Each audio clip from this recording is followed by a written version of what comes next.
Jama'a dan Allah dan annabinsa ku taimaka ku dangwala mana subscribing a wannan tasha ta domin samun shirye-shiryenmu da zarar mun dora, muna godiya. Bayyanar wani shahararren mawaƙi a arewacin Najeriya a garin Kano wato Real Amir ya ɗauki hankula sosai a kafafen sada zumunta.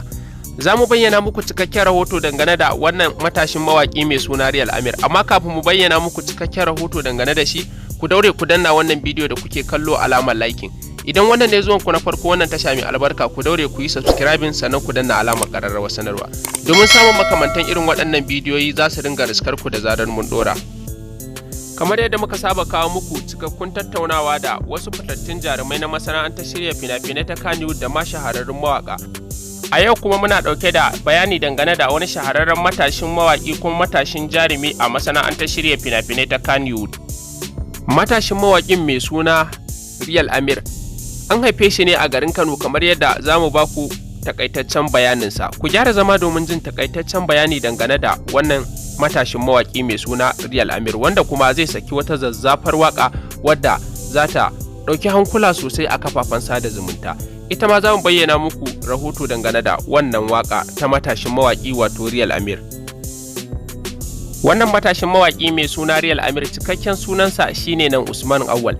An haifi wannan matashin mawaki a shekara ta 2001, ma'ana 2002 kenan, a garin Kano unguwar Na'ibawa kuma cikin eriyar unguwar Kudu.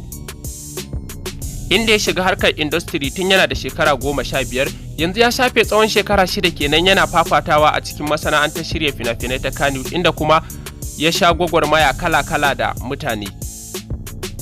Sannan kuma bugu da ƙari za ku iya samun waƙoƙin Real Amir a sabuwar channel ɗinsa mai suna Real Amir TV. Sai ku garzaya kan YouTube ku yi sace Real Amir TV, ku danna mai subscribing sannan kuma ku danna mai alamar ƙararrawar sanarwa domin da zarar ya ɗora fitattun waƙoƙinsa za su ringa riskar ku akan kari ba tare da kun sha wahala kuna neman sa akan YouTube ba.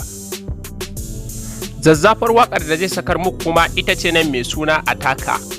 Ataka waka ce nan wadda za ta ɗauki hankula sosai musamman ga maza da mata, musamman ɓangaren samari da 'yan mata. Ya kamata ku ziyarci channel ɗin Real Amir TV ku yi subscribing domin kasancewa mutane na farko kuma zaɓaɓɓu waɗanda za su fara saukar da waƙar Ataka cikin wayarsu domin su saurare ta su ji bajintarsa.